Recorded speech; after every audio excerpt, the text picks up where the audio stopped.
What I have found works the best in all general sense is accepting and acknowledging that you can learn from this and that you weren't a victim. I find that the victim mindset is what keeps people attracting victim circumstance. Through this process, I think the biggest tool for me, my main focus in my therapy, is self-love. What you can offer as far as like love and gentleness and kindness, that is what's going to propel your healing.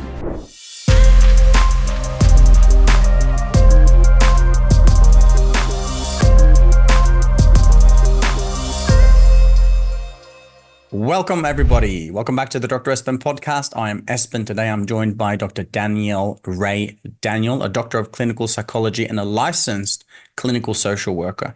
Today, we're going to have a conversation around how to improve our mental and emotional well-being, how to understand trauma, what trauma means in your life, how it takes effect, what we can do about it. We're going to have the conversation around PTSD, post-traumatic stress syndrome or disorder. And we're also going to dive into how we can live incredible lives with equilibrated thoughts and equilibrated emotions. Dr. Danielle's studies across different modalities now, particularly, as I said, trauma, suicidal ideation, and crisis intervention. She's a published author, speaker, and researcher. She works with high-risk populations among adolescents, active and actively in retired military. So this is really useful for you if you are one of those, or specifically if you know someone that might have been affected by PTSD or trauma. Now, this is of course not going to be any clinical advice, but it's going to be a real powerful deep dive into how we can live magnificent lives, mentally, emotionally, and so on and so forth. Dr. Danielle founded the Holistic Brain Institute. She's been working with patients and clients for over 2 decades. And also today we'll talk about which is an interesting topic, stay tuned for this, the power of aromatherapy and essential oils when it comes to mental health, something that I'm not very versed with, but certainly super excited to learn more about. So let me start by saying, welcome, Dr. Danielle. How are you this morning? Hello, welcome. Thank you so much. I'm so glad to be here with you. I'm doing great. I'm joining you from Hawaii. Hawaii, and certainly not the morning where you are. That's awesome. Hey, just quickly, with your experience now over 2 decades in mental health with trauma, PTSD, what are some of the challenges that you see, trends, people coming to you and over again, you realize there is something going on that might be relevant for the listeners and viewers. What are some of the challenges that they might be facing? Before we can talk about overcoming those challenges, maybe we can identify what those are. Yeah, that's a good way to start. So I would say one of the things we have really evolved within the mental health world and recognizing is that trauma isn't usually, so there's 2 types of trauma. You have a single incident trauma and trauma type 2 is multiple incidences. And that's usually what we see. So beforehand, when you're dealing with a PTSD diagnosis, for example, it used to be thought that, okay, someone that's, for example, in the military, they go in, they experience a lot of trauma and there is PTSD. However, what we're finding is that people have a background of trauma from childhood, and then you come together and go into the military, and then you have complex PTSD. So trauma that has evolved from your childhood that's carried on and continued into your career, or into adulthood, or into seeking those relationships or those scenarios that actually repeat your trauma. So it's a complex situation. I think that's one of the biggest evolutions that has helped in the mental health field to understand that it's layered. It's layered to deal with what's coming up from us, either from childhood, a single incident, or multiple incidents as a child, then as an adult, and continuing to either repeat that cycle or have an event that re-traumatizes. Great. Or straight into it. I love this. In some of my teachings, in my events and seminars, I talk about the imprint period and how important it is to understand the first years of life, 1 to 7, or give or take, and what that means to our blueprint of reality, what we believe about it. And of course, also this very important conversation around trauma. What have you found in terms of working with patients and people across many different avenues when it comes to the trauma starting in early childhood in the imprint period and how relevant that is for healing in general? Well, I think healing in general, I guess I'm trying to understand how to phrase. So your question, let me have you rephrase your question. So Yeah. you're saying that ages 1 to 7, right? This is a really imprintable time. And so the healing you're saying as an adult, are you asking what that healing process is as an adult? I just want to Yeah, make sure I so understand your I would question. imagine that a lot of people come to see you with existing challenges and problems. And I'm wondering how relevant it is when they're experiencing something as an adult, how relevant it is, or how often you find that it actually started from childhood during the early stages of development. Yeah, absolutely. So now I think I understand your question. It's usually I would say 99%, 0.9% relevant from when you were a child. And I'll give you a little example. We just had these pretty devastating fires here in Hawaii on the island of Maui. And when I went over to do crisis counseling, immediately I'm involved with people who have lost their homes, lost friends, lost family, lost their animals, lost their post office. I mean, they just everything is gone, and they're dealing with a lot of grief. But what was interesting in that crisis moment that I'm speaking with people, they're having grief come up from years before, grieving again over loss from a spouse or loss of something that happened many, many years before, but it compounds. So emotions are emotions. It doesn't exactly matter. Like, I don't have to go through the exact same thing that you do to understand the feeling of loss. The things that I have felt from loss or grief or from trauma is similar to, the emotion to what other people experience. So usually when we're dealing with a trauma, like that complex trauma as an adult, it does stem from childhood. Now, another thing with development that I think is very interesting that probably ties into what you're asking me is for when we go through traumas or hardships or something as a child or as an adolescent, and if it's not something we have processed through fully, which I just want to give you space to know that's okay if you haven't. Like, this is normal. All of us as adults are on the personal healing journey, right? But if you haven't processed something, you will tend to behave in a way regarding the situation as you did when that trauma first happened. That's why, like, maybe you run into someone who behaves like a 14-year-old in certain situations. Like, they haven't developed past that 14-year-old age to handle things more as an adult.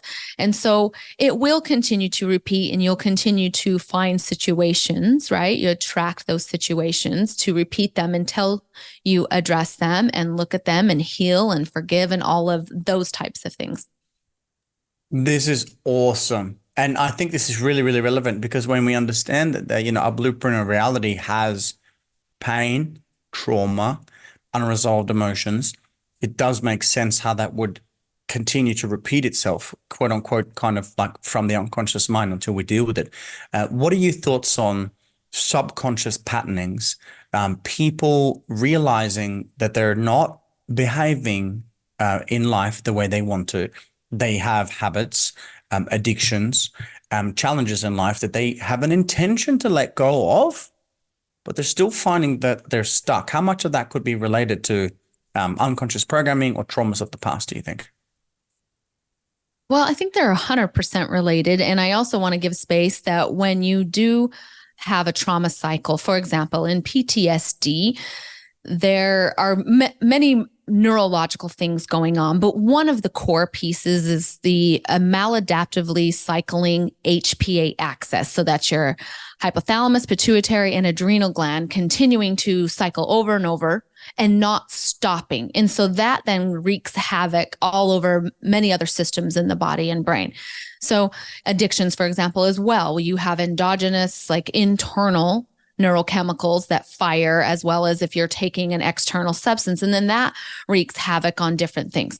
So it will continue to repeat. And I just want to also acknowledge that there are neurochemical imbalances that happen from repeated programming or whatever it is. So yes, your subconscious is going to play into attracting those scenarios. But the good news is I always like to look at things as that will continue to repeat until we address and deal with it. But it's all there for a learning experience for us. And everything is learnable. Everything is overcomable.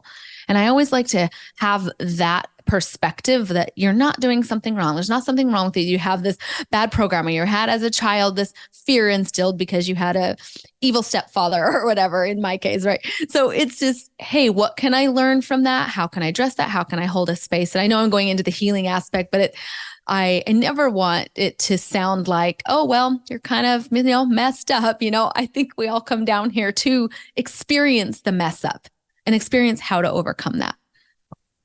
I love how you just put the spiritual sense on this. We all come down here, and then you use the word attract. What have you seen in terms of working with patients now for 2 decades, in terms of resolving trauma from perhaps that spiritual aspect, that we are not just the body or the mind? You mentioned that we attract things, right? What's your hypothesis on who we are and what it means to attract traumas to learn these lessons and have these experiences? Yeah. Well, I'm trying to put this into, I do think that, so PTSD is a multifaceted, and I go to PTSD because that's my expertise, and that's, I have an expertise in diagnosing that, but it's a multifaceted diagnosis, meaning there are tons of symptoms that come with PTSD. It's like the whole gamut with PTSD, and it also takes a multifaceted approach. So I want to kind of back up with part of your question is the treatment process I have seen is not one treatment. It's definitely a multifaceted approach, meaning the spiritual, meaning the physical, the evidence-based therapies for sure. I mean, my forte is in understanding brain science and essential oil chemistry. So utilizing plants, plant medicine, as well as diet, all these things can really help bring harmony and equilibrium back to the body in that healing process.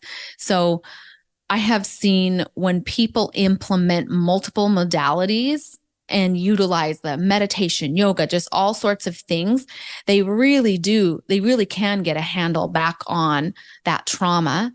And that's one aspect of it. The other aspect, like the attraction piece, is what I have found works the best, in all general sense, is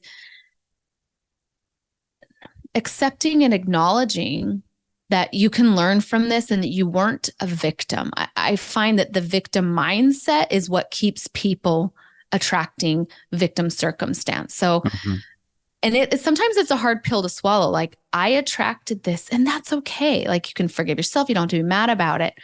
And I wanted this experience for some reason. And it doesn't mean it was okay that if it was, I want to be sensitive to, abuse and attack and things that happen that you're like, I would not really want this. But, and I guess I'm going to go a little deeper here. I was abused as a child. And when I came to all of these layers of healing and forgiveness, I think the thing that released me the most is when that I realized, well, some reason I did choose to go through this experience because I knew who I would become because of it.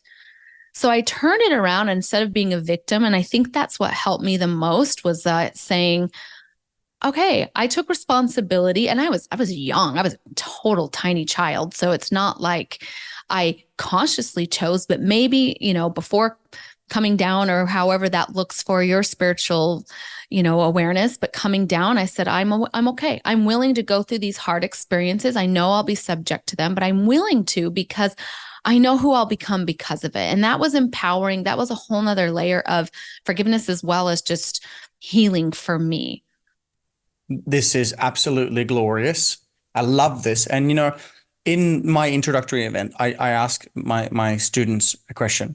I get everyone to close their eyes and take a breath and feel into their hearts. And then I give them two possible scenarios. And I say neither scenario is right or wrong. It's simply a matter of what you believe. So I explain scenario one, which is for you if you believe that you're only flesh and bone, that you only are matter, you only are the body, and that's it. That's scenario one. Or scenario two, if you believe that there's more to you than just the physical, such as a spirit, a soul, or some sort of consciousness, something more than just the physical. And I get, our students to feel, and we can do this right now if you're listening, if you have not been to any of the work that we do, just decide, what do you believe about yourself? Either scenario one, you're only matter, you're only physical, or scenario two, there's more to you than that, perhaps a spirit, soul, source, or consciousness. What's interesting, Danielle, is 99% plus of our students, they raise their hand and they believe that they're more than just the physical. And so this could potentially help tie in what you're saying right now, because the spiritual, the consciousness aspect of coming into human form, having a temporary human experience, is like the eternal embodied in temporary time. If the person believes that, or if you want to go deeper, if a person maybe does not believe that but want to believe it, we can change the belief. And if we do believe that we now are, spirit having a human experience, then what you said, I think, is hand in glove, because then you didn't come into this human experience just to suffer meaninglessly. Perhaps you came to learn something that you had set out prior, or at least, since you can't change the past, you can change the meaning. And the meaning is, yes, that happened for me so that I could now be a doctor of psychology and change the lives of people across the planet, including the devastation and the pain through the fires, because I had that experience as a young girl, because I was abused. And we take it to the point where our students continue to get to a point of wholehearted gratitude for the trauma of the past, because it happened for them, not to them.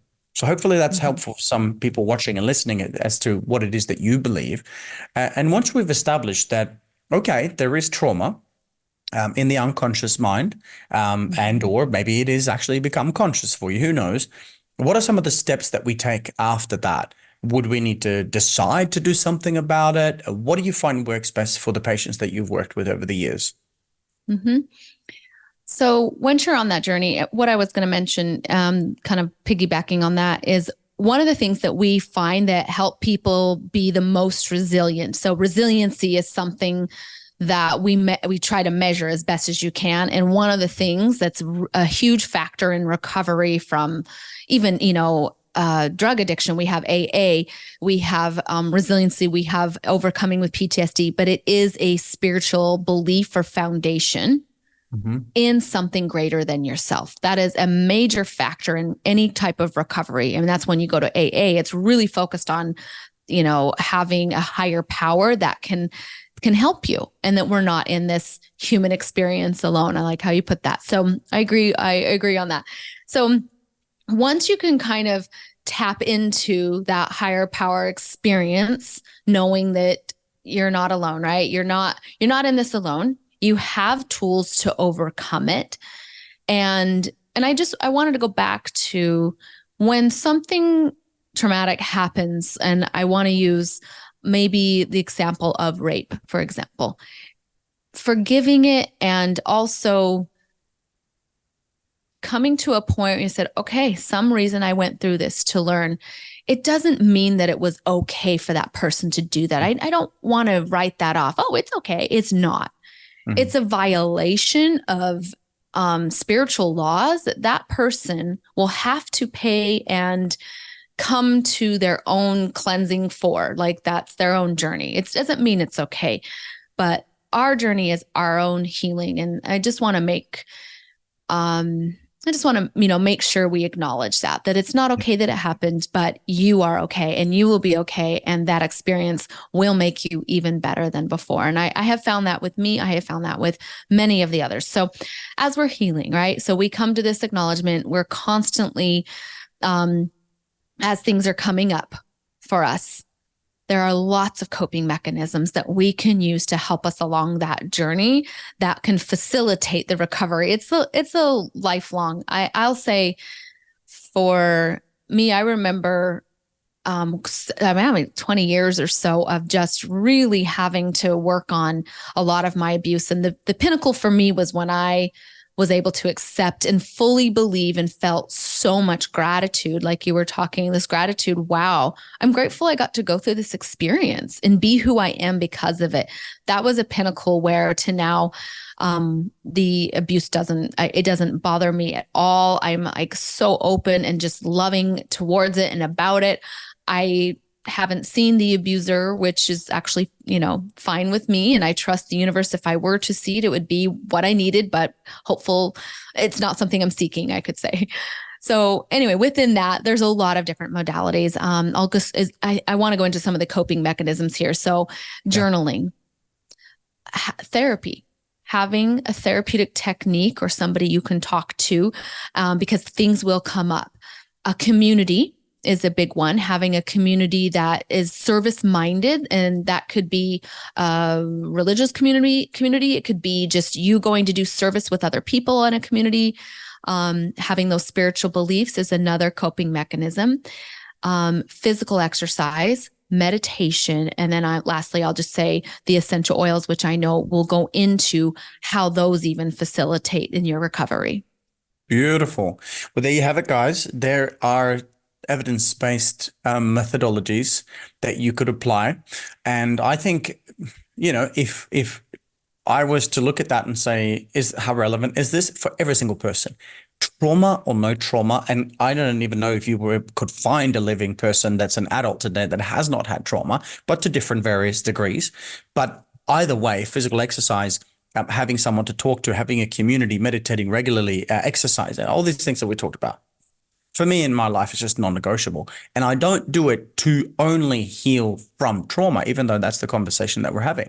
And of course, it's critical to do those things. I feel if you have those trauma or you're dealing with PTSD or other similar conditions. But moreover, for the average person also listening, these aren't just tools to be applied, even though they're evidence-based methodologies or clinical applications for trauma, but they're also fundamentals for life in terms of meditation is a necessity. Physical exercise is a necessity. Clean nutrition is a necessity. So wherever you might sit on the spectrum, my 2 cents worth is that these are powerful tools nonetheless. What are your thoughts? Yeah, absolutely. Well, they invite peace. They invite you to be in the present. Trauma is the past. Depression is ruminating on past. Anxiety is future anticipation. So these modalities help you stay in the present moment. They invite peace. They invite joy. They just invite you to quiet all the noise and to just get in touch with that real, true, powerful spiritual self that you are. And through this process, I think the biggest tool for me from, healing from my own trauma and also helping others, my main focus in my therapy that I've done with teens is self-love. Mm-hmm. What you can offer as far as like love and gentleness and kindness and just not being harsh and critical and I should be here or don't should on yourself, but all of these things, just that is what's going to propel your healing. And it's also how you end up treating others. The more you can love and not be hard on yourself or judgmental on yourself or all of those things. I have days sometimes where I'm just like, I have so much that I could do, I should do, shoulding on myself. And I'm like, I just don't want to, I'm just in a bad mood. And when I'm gentle on myself and I just say, you know what? I love myself enough just to allow myself to be in a bad mood today. That's okay. My bad mood switches so much quicker than if I'm like, and, trying to beat myself up. So I guess the point of all those modalities is that it allows you to be in the present and allows you to give this moment of just gentleness and kindness for yourself that does facilitate the healing. This is very powerful. I have, as I've studied human behavior now for many years, I've really seen it all boil down, to a few things at the core of a lot of issues and at the core of a lot of transformation and healing. And I would say at the very core of it, this self-love piece is Absolutely one of the even the top three, so put it that way. So can you talk a little bit more about self-love?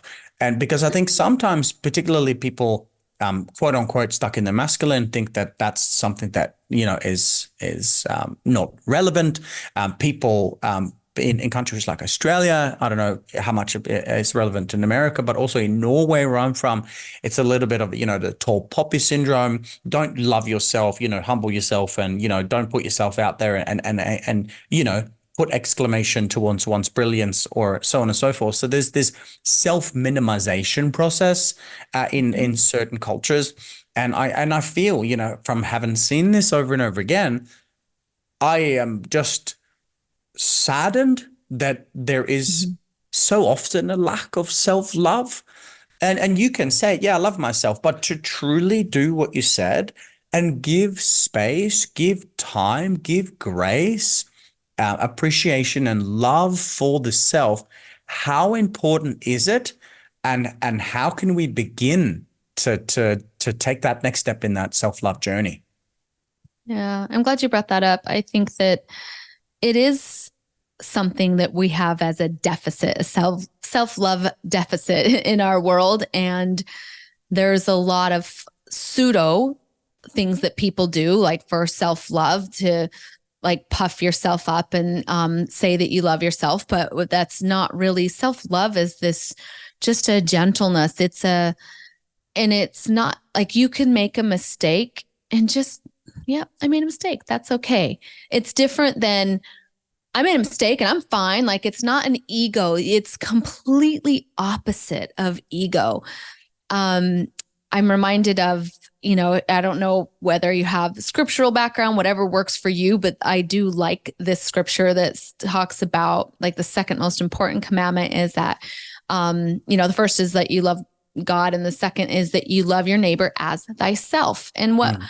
I remember when I was thinking about this, and I was like, okay, well, why would the second commandment not be to love yourself? I feel like that's more important. And then I realized it is in there to love your neighbor as thyself. You can't love anybody else more than you do love yourself.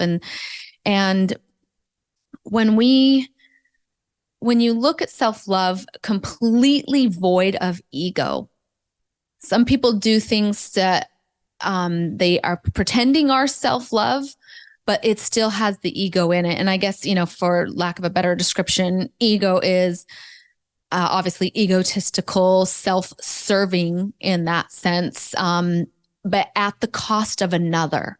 Hmm. And self-love is opposite of that. It's I love myself enough that if you are saying mean things to me, I know that those mean things are just things you repeat to yourself. And I feel for you and I have this love for you. I'm not taking them personal. So that's just one example. So I have had, and as far as like how to develop more self love, it is a journey. I've had a very long journey with it myself. I'm sure as many have. As a, many of us have different backgrounds. As a child being abused, I felt like there was something wrong with me. I internalized that I wasn't good enough, and that's why this happened to me. And so I didn't like think of it consciously. I just knew that's what it was. That's what it was. And anytime things bad happen, I just say, yeah, that's just because I'm not as special as them. And I just kind of like repeated that as a belief system. And I had to little by little consciously catch that belief system. So consciously look at it and then consciously have to tell myself, no, that's not true. I am special. And so it took layers of doing that. And then it became behaviors that I would do to allow myself space and time to just be okay. Like I was giving an example, be in a bad mood. That's okay. I just might need that. I might need to be angry right now and hold on to this and not let it go. Where before I would be mad, oh, I need to let it go. I need to forgive, all the need to, the have to, the shoulds. Once I can let those go and allow myself whatever learning journey that I need, oh, it transformed for me when I was able to do that. Beautiful. Thank you for speaking to the self-love piece with grace, with gentleness, and appreciation. And of course, that unconditional love, not egoic, but true love for self. This is really fundamental. So listeners, viewers, please take this moment to perhaps take a breath and feel into what it would mean for you to treat yourself with even more self-love and appreciation. This is going to emanate from your being and affect everyone around you, including the people that you love. So I think this is really, really key. Okay, let's segment over. I've got a couple more questions for you. I want to learn a bit more about the whole notion that the aromatherapy and the Mhm. essential oils for mental health. Maybe you even can tell us, the top three ones that you use. How does it work? Why is it so important? And what have you found? Yeah, that's great. Well, I'll kind of segment it with just in the self-love talk as well. So, essential oils aren't going to change necessarily the way you feel like for like loving yourself. But what they will do is they help work at the neurochemical level. And they're going to, if I'm in a crazy stressed out moment, I can, or I've had, recently where I was really triggered. One of my friends, we were somewhere and they invited someone else to go with them and not me. And I was sitting next to them and I'm like, why didn't she invite me? And it like triggered this lack of self love for something in myself. And I was really upset at the moment and I knew it. I took full responsibility. She's not a bad person for doing that. I'm triggered. I grabbed an essential oil that I had, actually grabbed a sandalwood at the moment, and I inhaled it. And it, like the swarm of what was rising in me neurochemically, calmed down. And it allowed me to like stop being so upset and then think through the conversation, think through the trigger, release that trigger, talk it out. And it was just so they kind of help bring you back down to a harmony, we could say. And then you still have to choose consciously what you want to think and believe. I can use an essential oil for anxiety or anxious feelings, but then I still want to think anxious thoughts. I continue to, it's going to continue to create the neurochemistry going on.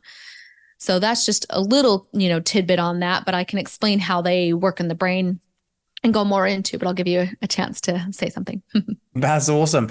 Okay, so what are the top oils for the different things that people could use? Yes. So, well, it kind of depends on what you're using them for. So one thing is when you inhale an essential oil, it travels straight to the brain through your neural olfactory pathways and it just penetrates right in there and it'll start to interact with neurotransmitters. It doesn't force an effect like medication would, for an example. It's really going to be modulating is what we call it, by like harmonizing in the brain. So you can apply them like inhaling, you can apply it topically. And there are oils that help boost mood. That's going to be your citruses. So you would use some type of citrus. Bergamot is probably my favorite. I did my dissertation on PTSD and bergamot. So that would be a boosting. And then if you want to calm, like if you're in a heightened state and you're having maybe anxiety or ADHD, something going on, then you would want a calming essential oil. And that's going to be something like ylang ylang, which comes from a flower in Madagascar. And so it's like this caused the calming sensation in your brain. For PTSD and trauma, I chose bergamot. And so that's the essential oil that I used in my studies because bergamot showed that it helped at the HPA axis level and it helped to restore the HPA axis from overcycling. And that's our biggest, at the core, the biggest issue with trauma or PTSD and stress in general. So we used bergamot and had wonderful effects from just the bergamot on a lot of the symptoms of PTSD. Awesome. I mean, talk about plant medicine. They say all disease is created and all disease can be cured if you really look to nature. And I think this is so important. I mean, look at the incredible amount of medicine that is out there that has not been tapped into yet. And I think, as I say, I've got many essential oils, a whole range of them here on my desk that I use regularly for different reasons. And I just think the word essential is important to keep in mind here when it comes to essential oils. Definitely something to look into. Okay, I've got a question for you. I'd like to really throw this in there. And it's my last question. But before I do, I want to ask, is there anything else on these very important topics that you'd like to share for our listeners and viewers? I guess and wrap the conversation is just being patient with yourself and through the process. And that's why I like utilizing the essential oils as the trigger comes. I just use something. And And I do want to talk to, I guess, quality of essential oils. Not all essential oils are alike. This is what I study is really medicinal compounds. So if you have an essential oil that doesn't have those medicinal compounds, it's not going to have the same effect.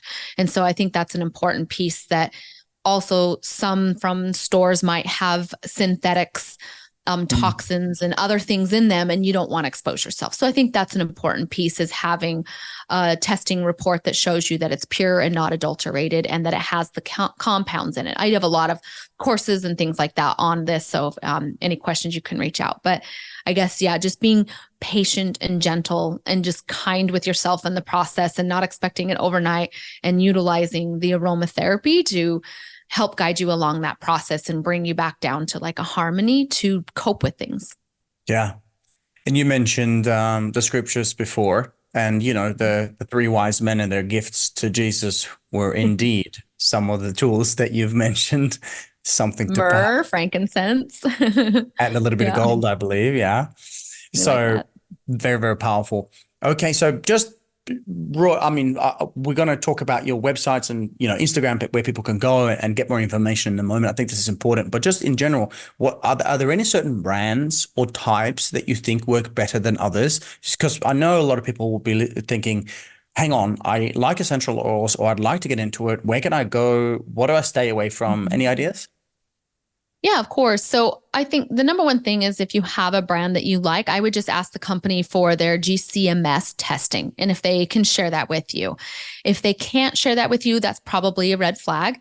But you want to make sure it says, in the testing, that it's not adulterated. So the company that I found, that I can go look up all the lot numbers. And so when I did my dissertation, I chose bergamot, and I took bergamot and I looked up the lot number, and I was able to print out the GCMS testing report. And from that testing report, I was able to see that it had the constituents in it that I needed, and that it was not adulterated. And so I was like, okay, I can use this. I'm not going to put harm on any of these, military personnel, firefighters, and things. So I chose, because of that transparency with the company and availability, I chose the brand doTERRA. Yeah, yeah, I've got lots of oils from them as well. Excellent work. Okay, here's our last question. You ready? Straight off the cuff? Mm-hmm. Yep. All right. I want you to now imagine, Dr. Danielle, that there are the whole world is watching and listening. Okay, billions of people have shown up. They're here and they're tuning in to your message. When you're ready, take a breath, and please go ahead and tell us, what is your message to the world right now? That anything is possible. Anything is achievable. Done. Short, sharp, straight to the point. Set yourself the intention, perhaps, to believe that, and what you believe you will achieve. Anything is possible. Lovely. Okay, so I've got on Instagram, Dr. Danielle, that is DANIELLEPSYD. So Dr. Danielle, PSYD. Where else can people go to learn more about the work that you do? Yeah, Instagram's a great place, Dr. Danielle Saidi, or my website, I have brainessentials.com.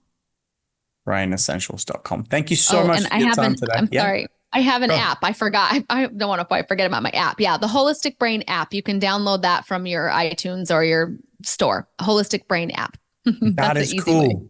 The Holistic Brain app. I love that. Thank you so much again for your time. Thank you for the service that you're rendering to the people that need it. And thank you so much for speaking so openly about your own journey and about the tools that you've used to get to where you are now as a leader in the field. And perhaps also just my 2 cents worth on it. If you're watching and listening and you've had trauma challenges, you've been diagnosed with something in your life, may Dr. Danielle be an example of what is possible to turn that trauma into transformation. I think that was a magnificent story. And again, we thank you so much for your time. Thank you so much for having me on. Privilege and a pleasure.